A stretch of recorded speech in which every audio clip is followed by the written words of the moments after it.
باللہ من الشیطان الرجیم بسم اللہ الرحمن الرحیم قل یا عبادی الذین اسرفوا علی انفسهم لا تقنطوا من رحمت اللہ ان اللہ یغفر الذنوب جمیعا انہ هو الغفور الرحیم۔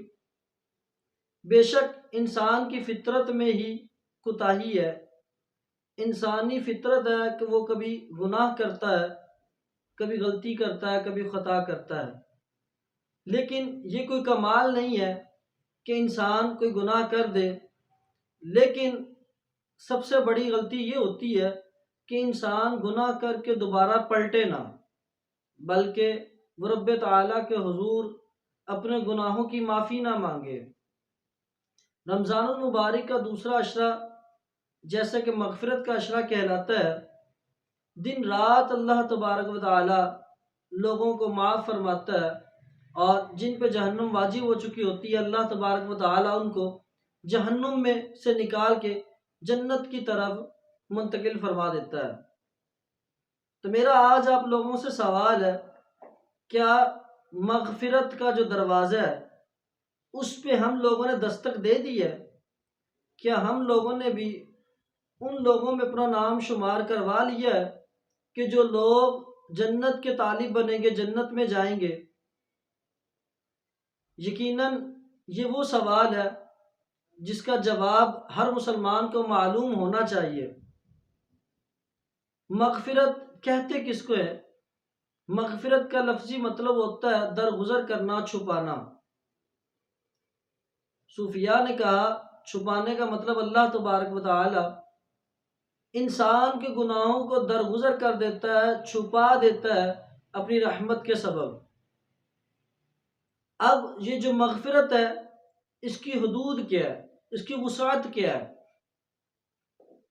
بہت پیاری حدیث، حضور علیہ الصلوۃ والسلام نے ارشاد فرمایا کہ رات کو اللہ تبارک و تعالی اپنا دست رحمت لوگوں کی طرف پھیلا دیتا ہے،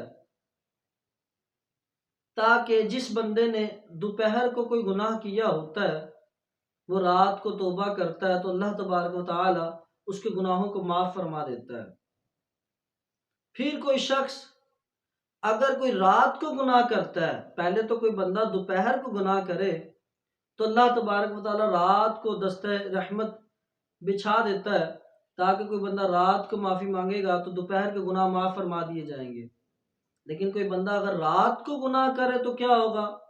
پھر اللہ تبارک و تعالی دوپہر کو اپنی رحمت کا دست پھیلا دیتے ہیں، رحمت کا ہاتھ پھیلا دیتے ہیں، تاکہ کوئی بندہ جس نے رات کو گناہ کیا وہ دوپہر کو اللہ کے حضور جھک کے معافی مانگ لے گا تو اللہ تبارک و تعالی اس کو معاف فرما دیں گے۔ حضور علیہ الصلوۃ والسلام کے اس فرمان نے ہم گناہ گاروں کے دلوں کو کتنی ٹھنڈک پہنچا دی۔ اب انسان چاہے تو زوال میں کیوں نہ بھٹکتا رہے، تاریکی میں بھٹکتا رہے اور حقیقت کو جاننے کی کوشش ہی نہ کرے تو وہ خود انسان کتنا بڑا جاہل ہے۔ حضرت علی رضی اللہ تعالی عنہ سے کسی نے پوچھا کہ کبیرہ گناہ کیا ہوتا ہے؟ تو حضرت علی رضی اللہ تعالی عنہ نے بتایا کہ کیا تمہیں معلوم نہیں ہے کہ اللہ کی رحمت سے نا امید ہو جانا بھی ایک بڑا گناہ ہے؟ اللہ اکبر، اللہ اکبر۔ حضرت علی رضی اللہ تعالی عنہ نے بھی اس بات کو واضح فرما دیا کہ اے لوگو، اللہ تبارک و تعالیٰ کی رحمت سے نا امید نہ ہوا کرو۔ اللہ کی رحمت بڑی وسیع ہے، اللہ معاف فرمانا چاہتا ہے۔ اب انسان کی طرف سے دیر ہے، اللہ کی طرف سے دیر نہیں ہے، بس اب اس دروازے پہ آنا ہے، اس در پہ آنا ہے اور معافی مانگنی ہے۔ اور رمضان المبارک کا بڑا مقدس مہینہ جاری ہے اور مغفرت کا عشرہ بھی ہے۔ اب کس بات کی دیر ہے؟ اب خود جاننا ہے۔ اب جیسے کہ یہ ویڈیو بنانے کا مقصد تھا کہ کسی نے اگر مغفرت کے دروازے پر دستک نہیں دی تو دے دے، لیکن اب دستک دینے کا بھی کچھ طریقہ ہوگا، کیسے دے؟ تو آئیں اس ویڈیو میں یہ بھی سیکھ لیتے ہیں۔ پہلی بات ہے، مغفرت کے طالب سچے دل سے نیت کرے۔ وہ کیا نیت کرے؟ کہ وہ دوبارہ گناہ نہیں کرے گا، نیت کرے کہ وہ دوبارہ گناہ نہیں کرے گا۔ حضور علیہ الصلوۃ والسلام نے ارشاد فرمایا انما الاعمال بالنیات، اعمال کا دار و مدار نیت پر ہوتا ہے۔ اگر اس کی نیت اچھی ہوگی تو اعمال بھی اچھے ہوں گے۔ اگر کوئی شخص یہ نیت کرتا ہے کہ وہ ٹیمپریری وقتی طور پہ کوئی گناہ کی مطلب وہ کر لیتا ہے کہ میں آئندہ یہ گناہ نہیں کروں گا، دل میں یہ نیت کرے کہ آج تو نہیں کروں گا، کل پرسوں ہو سکتا ہے، تو یہ نیت نہیں ہے۔ پکے دل سے ارادہ کرے کہ دوبارہ اس کام کی طرف نہیں لوٹوں گا، جو ایک دفعہ کام ہو گیا دوبارہ نہیں کروں گا۔ دوسرا، اچھے کاموں کی عادت بنائے، اچھے کاموں کی عادت بنائے، یعنی کہ استغفار کی عادت بنائے۔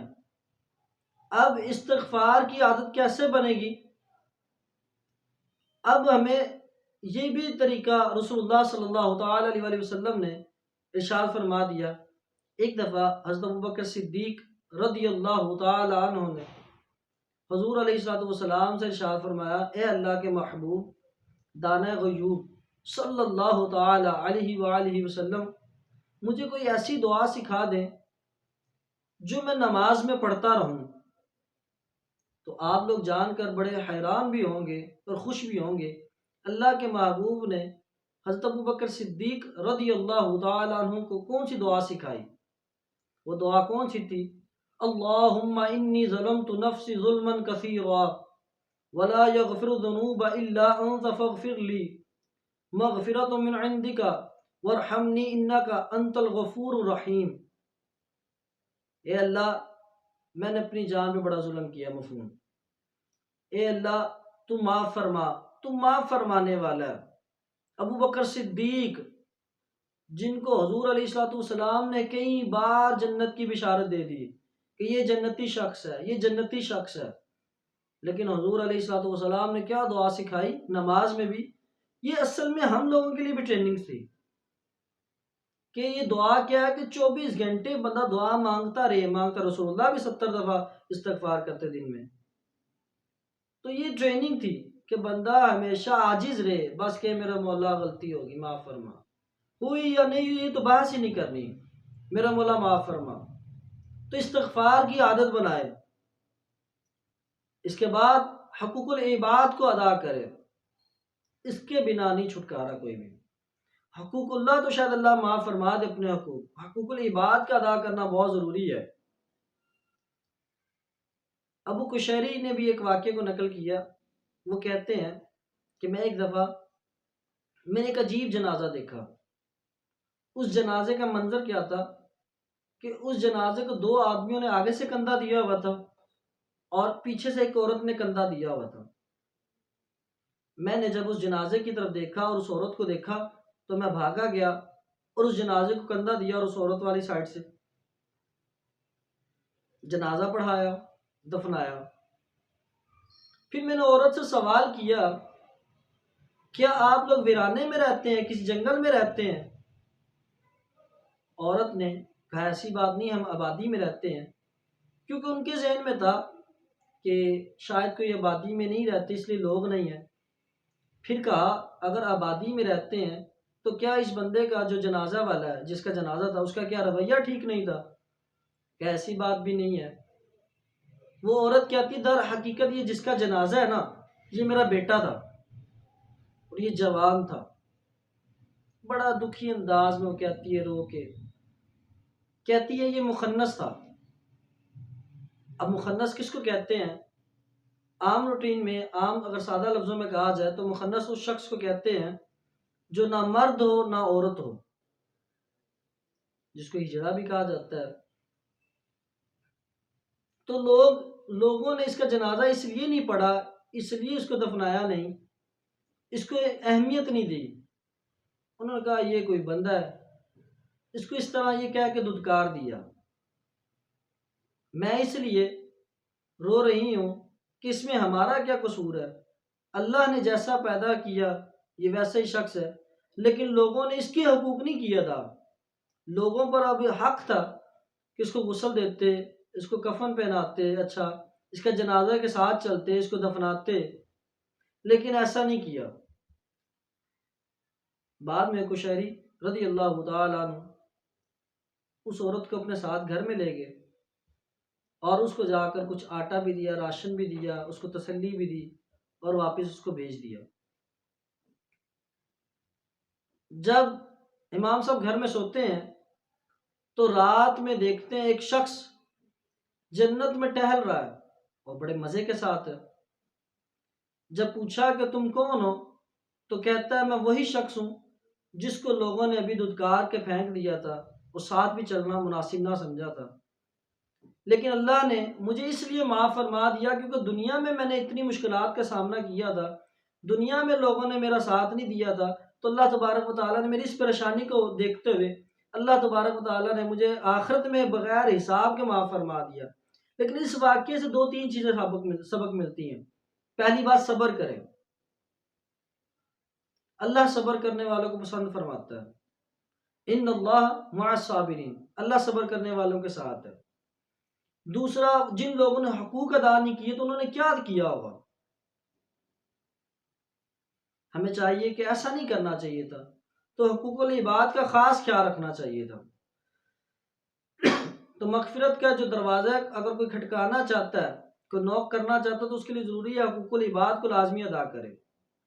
آخر میں یہ کہنا چاہوں گا، نیک اعمال کو زیادہ سے زیادہ کرنے کی کوشش کریں۔ کیسے؟ اس کی بھی مثال ہم حدیث سے لے لیتے ہیں۔ ایک دفعہ رسول اللہ صلی اللہ تعالی علیہ وآلہ وسلم نے صحابہ کو تلقین کی کہ اللہ کی راہ میں مال خرچ کرو۔ تو حضرت عمر فاروق رضی اللہ تعالی عنہ نے دل ہی دل میں یہ سوچا کہ اس دفعہ میں حضرت عمر فاروق سے آگے بڑھ جاؤں گا۔ انہوں نے اپنے گھر کا آدھا مال اللہ کی بارگاہ، اللہ کے حضور کی بارگاہ میں پیش کر دیا، اور رسول اللہ صلی اللہ تعالی علیہ وآلہ وسلم نے ارشاد فرمایا، اے عمر، پوچھا اے عمر رضی اللہ تعالی گھر میں کیا چھوڑا؟ تو میں جتنا آپ کے پاس لے کے آیا اتنا گھر میں بھی چھوڑا ہے، یعنی کہ آدھا مال۔ ابو بکر صدیق رضی اللہ تعالی عنہ اتنی دیر میں اپنا مال لے کر حاضر ہوئے۔ رسول اللہ صلی اللہ تعالی علیہ وآلہ وسلم نے ارشاد فرمایا، اے ابو بکر صدیق رضی اللہ تعالی گھر میں کیا چھوڑ کر آیا؟ میں اللہ اور اس کے رسول کو قربان جاؤں، میں سارا مال ہی آپ کی خدمت میں پیش کر دیا۔ ابو بکر صدیق ارشاد فرماتے ہیں، ابو بکر حضرت عمر فاروق ارشاد فرماتے ہیں، اے ابو بکر تیرے سے کوئی نہیں آگے بڑھ سکتا۔ یعنی کہ صحابہ بھی نیکیوں میں ایک دوسرے سے آگے بڑھنے کی کوشش کرتے تھے۔ تو مغفرت جو چاہتا ہے تو اس کو چاہیے وہ نیکیوں میں زیادہ سے زیادہ بڑھے، زیادہ سے زیادہ بڑھے۔ وہ جتنی کرے وہ یہی سوچے کم ہے، کم کیا کی کوئی نہیں ہے، میرے مولا تھوڑی سی جو کی ہے ٹوٹی پوٹی اس کو قبول فرما، عاجزی اختیار کرے۔ تو مغفرت کا طالب وہی بنے گا، دروازے کو جو کھٹکانے کے جو طریقے ہیں، جو اصول، وہ یہی ہیں۔ بندہ عاجزی پیدا کرے، صبر پیدا کرے، اور اس کے بعد اللہ کے حضور 24 گھنٹے استغفار کرتا رہے، میرا مولا معاف فرما، اپنے سر کو جھکا دے، جیسے رسول اللہ صلی اللہ تعالی علیہ وسلم نے دعا سکھائی نا حضرت ابوبکر صدیق کو، جو کہ کنفرم جنتی ہیں۔ تو ہمیں بھی چاہیے ان تمام چیزوں کو تھامے رکھیں اور اپنی زندگی میں استغفار کو لازم بنا لیں، بلکہ میں کہوں گا ہر نماز کے بعد تسبیحات لازمی پڑھیں، چلتے پھرتے تسبیح پڑھتا رہیں۔ وآخر دعوانا ان الحمد للہ رب العالمین۔